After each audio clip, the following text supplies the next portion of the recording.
¿Viste cuando a vos te dicen, estás en una charla y vos das tu punto de vista, lo haces con muchísima seriedad y la persona te mira fijo y te dice, me parece que agarrate por el lado de los tomates? ¿Sabes de dónde viene eso? No sé. Me lo dijeron varias veces. Resulta que el tomate es una fruta, arranquemos por ahí, que es muy propensa a los bichetes. La agarra mucho la plaga. Entonces, antiguamente, ¿qué se hacía? En los cultivos se separaba el tomate, no se ponía con el resto, porque como agarraba... Era muy plagoso. Claro, agarraba mucha plaga, se evitaba lo que aprendimos que se le daba distancia social. Bien, mira. Del resto de las verduras, el resto de las frutas. Entonces, cuando vos ibas para el lado de la huerta y en vez de agarrar para donde estaba todo, agarrabas para el lado de los tomates, te estaba yendo mal. De ahí viene. Con esta breve anécdota vamos a empezar a hablar de la historia del tomate desde sus inicios hasta la actualidad. Yo después, si me permitís, cuando me deje el pie, sí, tengo algunas cuestiones que hablar del tomate. Hablamos de lo que vos quieras. Hablemos primero de los nombres del tomate. Es lo primero que iba a comentarte. El tomate... Pomodoro me suena uno. Bueno, pero pomodoro es un nombre bastante moderno. Ajá. Y es un nombre europeo. Sí. Pero esto arranca muchísimo antes. El jitomate. En el jitomate. Usted lo ha dicho, que se escribe con S, pero luego se dice como con J o algo por el estilo. Pero por los aztecas, por aquel lado. Jitomate es de los aztecas y es la denominación... Mira cómo estoy informándome sobre eso. Por favor, bueno, dale. Es la denominación que le daban los aztecas y la traducción que entendieron los europeos cuando llegaron fue ombligo de agua. Bien. Pero por esos mismos momentos, no más que en pueblos que estaban más al sur, en América, había otro nombre que quería decir algo parecido, quería decir fruto de agua. Y ese nombre era tomati. Y ese nombre es el que tomaron los españoles, luego se llevaron el producto a Europa y ahí hay toda una historia que vamos a contar de acá un ratito. Pero primero lo primero, nos vamos a ir a el tomate, que hoy es de los alimentos más consumidos del planeta. Y hay algo muy interesante ahí porque es base esencial de la gastronomía mundial. Sin embargo, la historia es tan rica como sorprendente. Pasó de ser una planta silvestre a la que nadie le llevaba mucho el apunte en América, considerada mayormente venenosa, motivo por el cual el tomate no va a domesticarse sino hasta mucho después de la existencia de grandes imperios americanos, como por ejemplo aztecas y mayas, y luego pasa a convertirse en un símbolo de la comida mediterránea cuando se va a Europa y tiene una importancia enorme en la comida de los españoles, en un producto particular de los italianos que es la pizza. Muy bien. ¿Qué dijo? Salsa, bueno, pero la pizza está bien, la salsa de la pizza. Vamos a los orígenes. En América, el tomate es originario del continente americano. Concretamente, ¿de qué región? De la región andina, que abarca Perú, Ecuador, Bolivia y parte de Chile. Pero la posta es que el lugar natural del tomate, si nos remontamos lo más atrás que nos podemos ir en la historia de lo que hay registro, es Perú. Lo que se sabe es que ahí crecía naturalmente, pero no llegó a domesticarse en el Perú. ¿Y por qué los historiadores saben que no se domesticó en el Perú? Porque no hay una palabra dentro de las lenguas que se hablaban en el antiguo Perú que denomine a este fruto, al tomate. Y normalmente las cosas que no se usaban, que estaban en el mundo silvestre y que no estaban adaptadas al consumo humano o no eran parte de la cultura, no tenían una palabra. Eso me hace acordar a un poeta que yo leí hace un tiempo que decía que qué sería de las cosas sin su nombre, pero peor aún, ¿qué sería de los nombres sin las cosas? Claro. Él decía, pobre de la palabra rosa sin la rosa que le da la belleza. Pero para no irnos ahora para el lado de la poesía, ya que tenemos alimento para el alma más tarde, vamos para el alimento para el cuerpo. Sí. En la época precolombina, el tomate ya era cultivado y utilizado en las cocinas indígenas, especialmente donde había mayor uso culinario, mayor adaptación para la gastronomía, era en México, donde formaba parte de las salsas que se mezclaban con productos que también son de mucho uso gastronómico en Chile, como es el maíz y el chile. A ver, acá me dice mi querido Franco, ¿y para el uso cuál es? Y seguramente me va a dar una imagen. Ese es el tomate para el rock and roll. Sí, señor, es lo que hay que tener en las venas. Jugo de tomate frío. Alimento para el alma, perfecto. Te decía que en México lo combinan con el chile y el maíz y era un alimento muy habitual de los mercados de Tenochtitlán. Claro. Esto después llega a Europa, pero antes de llegar a Europa, un par de años antes, pasa una cosa que me resultó muy graciosa, y que es que está el primer registro del consumo, el primer registro escrito del consumo que llega a Europa, lo hace un señor que se llama Bernal Díaz de Castilla. Es de esos maestros que llegaron con las armaduras y esos cascos así un poco aerodinámicos. ¿Te ubicas más o menos? Chapa. Vos, si me estás escuchando y no estás en este momento por YouTube, hacete la idea de esos uniformes con los que venían los conquistadores. Sí, esos. Ahí lo tenés, bueno, al maestro. Ahí hay un conquistador. Ese es un día que estaba mal del cuello y le habían puesto la prótesis para que no lo mueva. Este señor Bernal de Castilla, esa foto debe ser después de esto que voy a contar yo. Mirá lo que le pasó.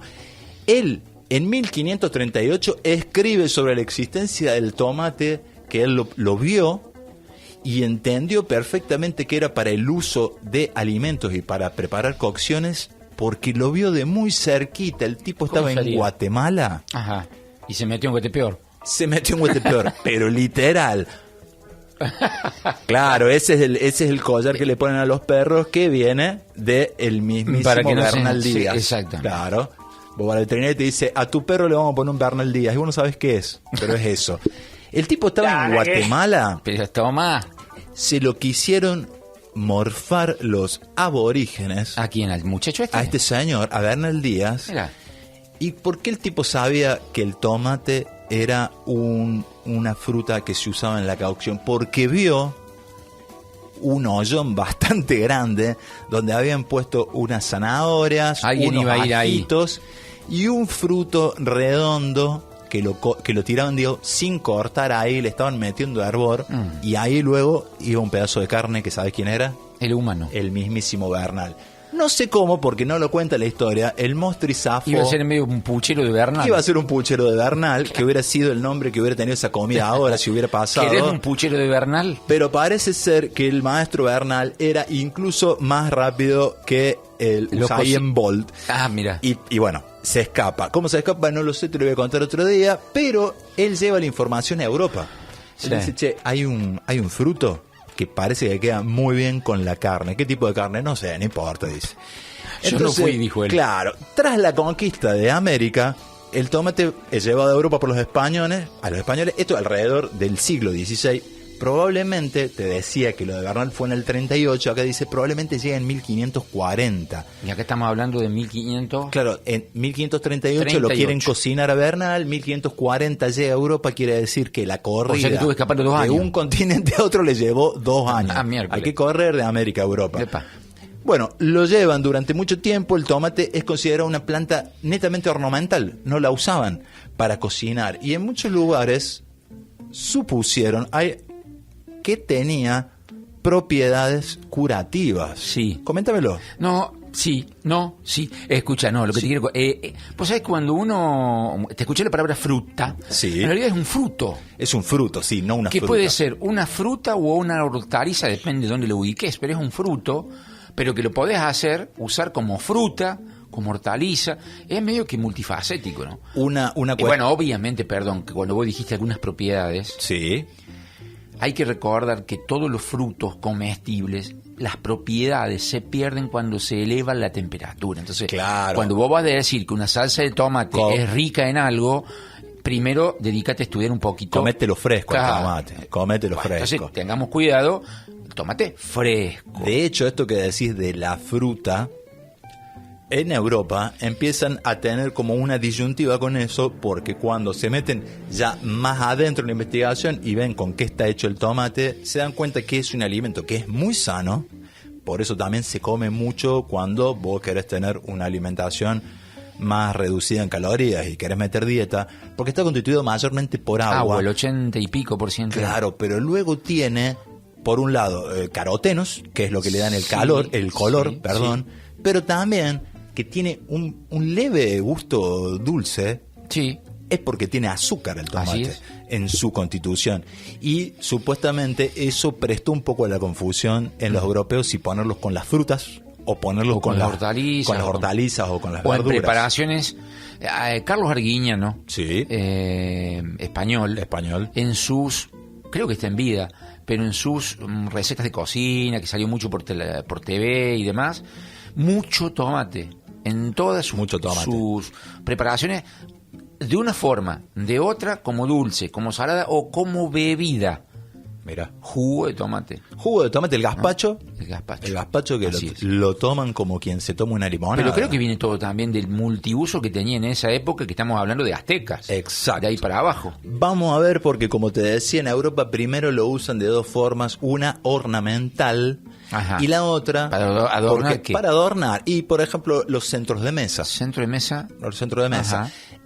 ¿Por qué? Porque también hay que tener en cuenta que cuando pensamos en tomate, nosotros pensamos automáticamente en las dos variedades que para nosotros son naturales, que es el tomate redondo y el tomate perita. Sí.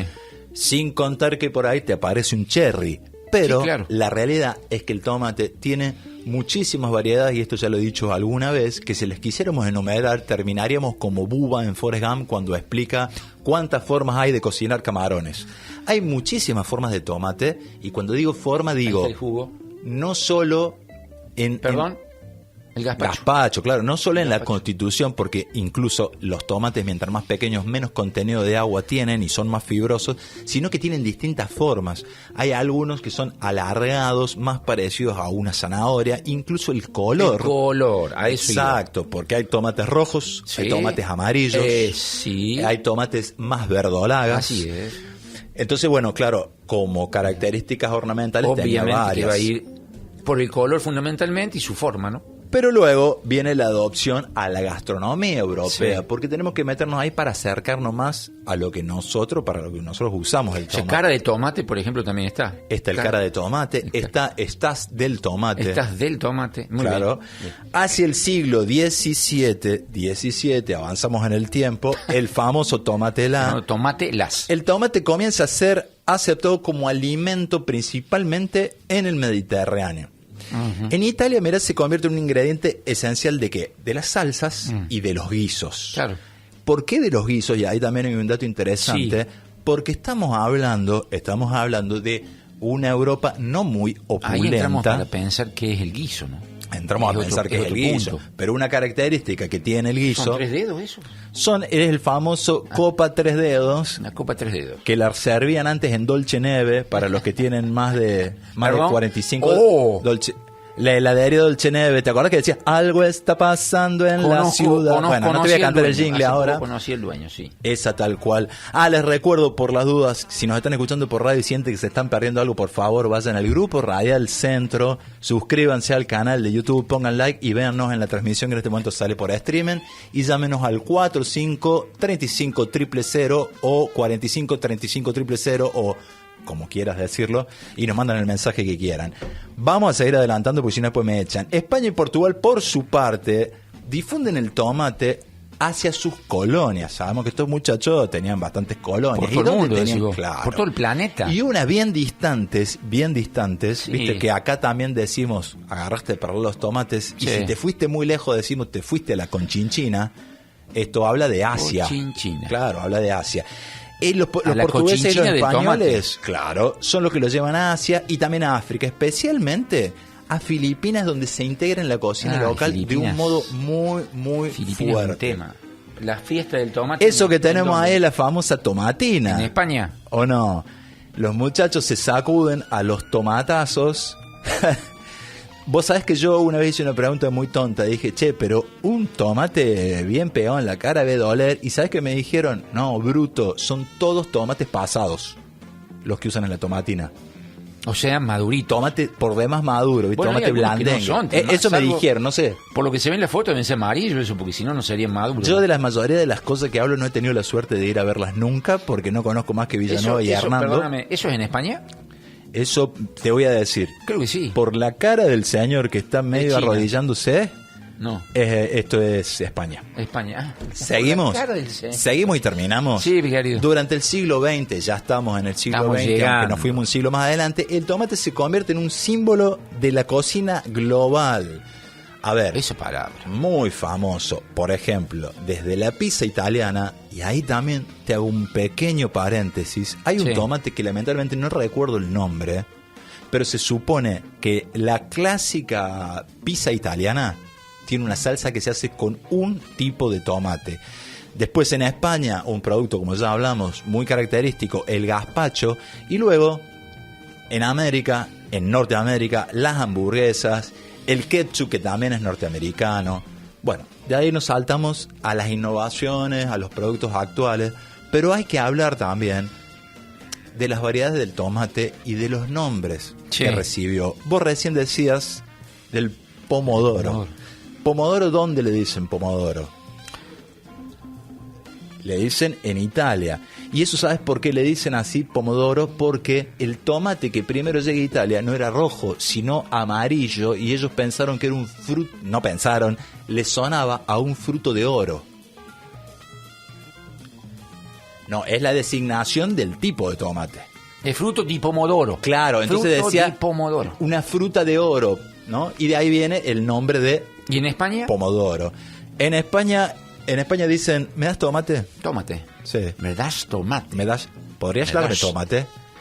El tomate en la cultura. El tomate no es solo un alimento, es para el imaginario cultural eventos como, lo que decían recién, en Buñol, en España, la tomatina, festivales gastronómicos y la presencia que está en ¿qué? En refranes, como dijimos antes, agarraste para el lado de los tomates. Obras de arte que demuestran su valor simbólico. Es protagonista de debates contemporáneos sobre la alimentación saludable, cuando dijimos que contenía mucha cantidad de agua, entonces lo podías comer para hacer dieta y llenarte. La agricultura y el uso ya muy en lo moderno de los transgénicos. Bien. Esto mientras vemos el método de pomodoro que nos pone ahí Franquito. Ahí está. ¿Podemos hacer una breve conclusión de esta columna que hicimos hoy? El tomate que todos consumimos en nuestra casa hace un viaje en el tiempo, como siempre decimos en esta columna, que va desde los imperios más remotos, como el caso de los aztecas, que son los que lo domesticaron, pero mucho antes, en el imperio del Perú, el Alto Perú, donde fue un fruto que dio a la tierra y que al principio nadie se animaba a comer porque lo consideraban venenoso. Fue domesticado, como pasa con todos los alimentos, y hace el viaje no solo en el territorio americano por medio de los vientos, por medio del transporte de semilla con los pájaros, sino luego el transporte de las personas que lo llevan a Europa, lo llevan a Asia, lo llevan a África, y desde sus humildes orígenes en los Andes hasta la omnipresencia en la mesa global, el tomate va recorriendo un camino extraordinario. Es una historia que une culturas, tecnologías y sabores, y con el aplauso de las tías les digo, tómatela.